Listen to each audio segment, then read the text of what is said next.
నువ్వన్నట్టు ప్రతి ఆడపిల్లకి, ప్రతి భార్యకి భర్త తన మాట విని, తనని పొగడాలని, తన మాట వినాలని అనుకోవటం లోక సహజం అసలు అది.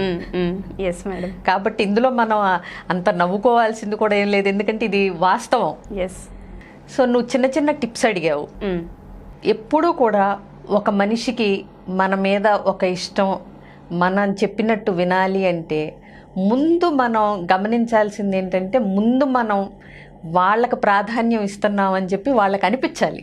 ఓకే, వాళ్ళకి ఇంపార్టెన్స్ ఇస్తున్నామని. ఇప్పుడు పిల్లలు కూడా మన చుట్టూ ఎప్పుడు తిరుగుతారు చూడు, మనం వాళ్ళు అడిగింది ఇచ్చినప్పుడు, వాళ్ళు చెప్పించేసినప్పుడు, వాళ్ళ కోరికలన్నీ తీర్చినప్పుడు అవును అమ్మ అమ్మ అనుకుంటూ వెనకేస్తూ ఉంటారు. లేదా నాన్న ఇస్తే అవన్నీ నాన్న ఎప్పుడు ఆఫీస్ నుంచి వస్తారా అని నాన్న చుట్టూ తిరుగుతారు.